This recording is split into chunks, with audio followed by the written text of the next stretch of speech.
Once upon a time, Mrs. Peters said to her sixth-grade class, "These are the most magical words our world has ever known, and the gateway into the greatest stories ever told. They're an immediate calling to anyone who hears them, a calling into a world where everyone is welcome and anything can happen. Mice can become men, maids can become princesses, and they can teach valuable lessons in the process." Alex Bailey eagerly sat up in her seat. She usually enjoyed her teacher's lessons, but this was something especially close to her heart. "Fairy tales are much more than silly bedtime stories," the teacher continued. "The solution to almost every problem imaginable can be found in the outcome of a fairy tale. Fairy tales are life lessons disguised with colorful characters and situations. The boy who cried wolf teaches us the value of a good reputation and the power of honesty. Cinderella shows us the rewards of having a good heart. The ugly duckling teaches us the meaning of inner beauty." Alex's eyes were wide, and she nodded in agreement. She was a pretty girl with bright blue eyes and short strawberry blonde hair that was always kept neatly out of her face with a headband. The way the other students stared at their teacher, as if the lesson being taught were in another language, was something Mrs. Peters had never grown accustomed to. So, Mrs. Peters would often direct entire lessons to the front row where Alex sat. Mrs. Peters was a tall, thin woman who always wore dresses that resembled old, patterned sofas. Her hair was dark and curly and sat perfectly on the top of her head like a hat, and her students often thought it was. Through a pair of thick glasses, her eyes were permanently squinted from all the judgmental looks she had given her classes over the years. "Sadly, these timeless tales are no longer relevant in our society," Mrs. Peters said. "We have traded their brilliant teachings for small-minded entertainment like television and video games. Parents now let obnoxious cartoons and violent movies influence their children. The only exposure to the tales some children acquire are versions bastardized by film companies. Fairy tale adaptions are usually stripped of every moral and lesson the stories were originally intended to teach and replaced with singing and dancing forest animals. I recently read that films are being created depicting Cinderella as a struggling hip-hop singer and Sleeping Beauty as a warrior princess battling zombies." "Awesome," a student behind Alex whispered to himself. Alex shook her head. Hearing this made her soul hurt. She tried to share her disapproval with her fellow classmates, but sadly, her concern was not reciprocated. "I wonder if the world would be a different place if everyone knew these tales in the way that Brothers Grimm and Hans Christian Andersen intended them to be known," Mrs. Peters said. "I wonder if people would learn from the Little Mermaid's heartbreak when she dies at the end of her real story. I wonder if there would be so many kidnappings if children were shown the true dangers that Little Red Riding Hood faced. I wonder if delinquents would be so inclined to misbehave if they knew about the consequences Goldilocks caused herself with the 3 bears. There's so much to learn and prevent for our futures if we just open our eyes to past teachings. Perhaps if we embraced fairy tales as much as we could, it would be much easier to find our own happily ever afters." If Alex had her way, Mrs. Peters would be rewarded with thunderous applause after each lesson she gave. Unfortunately, all that followed her classes was a mutual sigh of relief among the students, thankful that they were over. "Let's see how well you all know your fairy tales," the teacher said with a smile, and began pacing the room. "In Rumpelstiltskin, what did the young maiden's father tell the king that his daughter could spin hay into? Does anyone know?" Mrs. Peters scanned the classroom like a shark looking for wounded fish. Only one student raised her hand. "Yes, Miss Bailey," Mrs. Peters called. "He claimed she could spin hay into gold," Alex said. "Very good, Miss Bailey," Mrs. Peters said. If she had a favorite student, not that she would ever admit to having one, Alex would have been it. Alex was always eager to please. She was the definition of a bookworm. It didn't matter what time of day it was, before school, during school, after school, before bed, she was always reading. She had a thirst for knowledge, and because of it, Alex was usually the first person to answer Mrs. Peters' questions. She tried her best to impress her classmates with every chance she got, putting extra effort into each book report and class presentation she was assigned. However, this usually annoyed the other students, and Alex was often teased for it. She constantly heard other girls making fun of her behind her back. She usually spent lunch alone under a tree somewhere with an open library book. Although she would never tell anyone, Alex was so lonely that sometimes it hurt. "Now, can anyone tell me what the compromise was that the maiden made with Rumpelstiltskin?" Alex waited a moment before putting her hand up. She didn't want to seem like a total teacher's pet. Yes, Miss Bailey. In exchange for turning the hay into gold, the maiden promised to give Rumpelstiltskin her firstborn child when she became queen, Alex explained.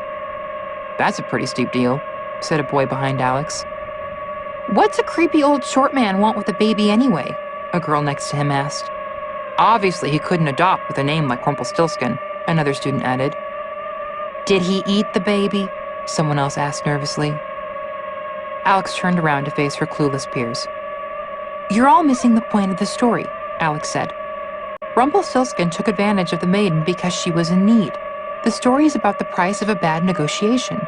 What are we willing to give up long-term in the future for something short-term in the present? Get it?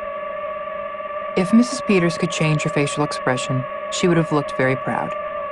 Nicely put, Miss Bailey, she said. I must say, in all my years of teaching, I've rarely come across a pupil with as much in-depth knowledge as... A loud snore suddenly came from the back of the classroom. A boy in the back row was slouched over his desk and drooling from the corner of his mouth, very much asleep. Alex had a twin brother, and it was moments like these that made her wish she didn't. Mrs. Peters diverted her attention to him like a paperclip to a magnet. Mr. Bailey, Mrs. Peters asked. He continued to snore. Mr. Bailey, Mrs. Peters asked again, kneeling down closer to him. He let out another enormous snore.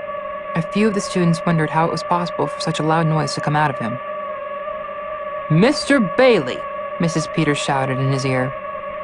As if someone had lit a firework under his seat, Connor Bailey jumped back to life, almost knocking his desk over. Where am I? What happened? Connor asked in a panicked state of confusion. His eyes darted around the room while his brain tried to remember where he was. Like his sister, he also had bright blue eyes and strawberry blonde hair. His face was round and freckled, and at the moment, slightly smushed to one side like a basset hound when it first wakes up from a nap. Alex couldn't have been more embarrassed by her brother. Besides sharing looks and a birth date, she and her brother couldn't have been more different. Connor may have had a lot of friends, but unlike his sister, he had trouble in school, mostly trouble staying awake.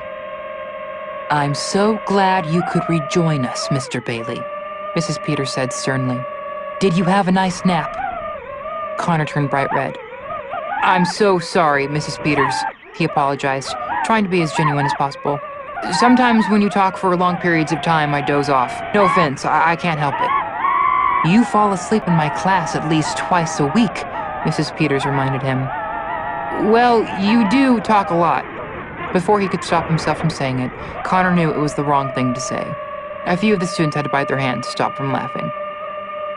I recommend you stay awake while I teach, Mr. Bailey, Mrs. Peters threatened. Connor had never seen anyone squint their eyes so tight without shutting them before. Unless you know enough about fairy tales to teach this lesson yourself, she added. I probably do, Connor said. Once again, he spoke without thinking. I know a lot about this stuff, that's all. Oh, really? Mrs. Peters never backed down from a challenge, and every student's worst nightmare was that they'd be her challenger. All right, Mr. Bailey, if you're so knowledgeable, answer this question. Connor gulped. In the original tale of Sleeping Beauty, how many years does the princess sleep before she is awoken by true love's first kiss? Mrs. Peters asked, studying his face. All eyes were on him, impatiently waiting for the slightest indication that he didn't know the answer. But fortunately for Connor, he did. 100, Connor answered. Sleeping Beauty slept for 100 years. That's why the castle grounds were covered in vines and stuff, because the curse affected everyone in the kingdom and there was no one to garden. Mrs. Peters didn't know what to say or do. She frowned down at him, immensely surprised. This was the first time he had ever been correct when she put him on the spot, and she certainly hadn't expected it. Try to stay conscious, Mr. Bailey. Lucky for you, I used my last attention slip this morning, but I can always request more, Mrs. Peters said, and promptly walked to the front of the classroom to continue her lesson. Connor sighed with relief, and the red drained from his face. His eyes met his sister's. Even she was surprised he'd gotten the answer right. Alex hadn't expected Connor to remember any fairy tales. Now, class, I want you all to get out your literature books, turn to page 170, and read Little Red Riding Hood quietly to yourselves, Mrs. Peters instructed. The The students did as they were told. Connor made himself as comfortable as possible at his desk and began reading. The story, the pictures, and the characters were all so familiar to him. One of the things Alex and Connor looked forward to the most when they were very young had been the trips to see their grandmother. She lived up in the mountains in the heart of the woods in a tiny house that could best be described as a cottage if such a thing still existed. It was a long journey, a few hours by car, but the twins loved every minute of it. Their anticipation would grow as they traveled up the windy roads and through the endless trees, and when they crossed a yellow bridge, the twins would excitedly exclaim, "We're almost there! We're almost there!" Once they arrived, their grandmother would greet them at the door with open arms and hugs so tight they would almost pop. "Look at you two. You've both grown a foot since the last time I saw you," Grandma would say, even if they hadn't, and then would lead them inside where a freshly baked batch of cookies waited for them. Their father had grown up in the woods and would spend hours each day telling the twins his adventures as a kid. All the trees he'd climbed, all the streams he'd swum, and all the ferocious animals he'd barely escaped from. Most of his retellings were highly exaggerated, but they loved this time with him more than anything else in the world. "Someday, when you're older, I'll take you to all those secret places where I used to play," their father would tease them. He was a tall man with kind eyes that would wrinkle whenever he smiled, and he smiled quite a bit, especially when he was teasing the twins. At night, the twins' mother would help their grandmother cook dinner, and after they had eaten, as soon as the dishes were done, the family would sit around the fireplace. Their grandmother would open her big storybook, and she and their father would take turns reading the twins' fairy tales until they fell asleep. Sometimes the Bailey family would be up until sunrise. They told the stories with such detail and passion that it didn't matter how many times the twins heard the same story. They were the best memories any child could ask for. Unfortunately, the twins hadn't been back to their grandmother's cottage in a very long time.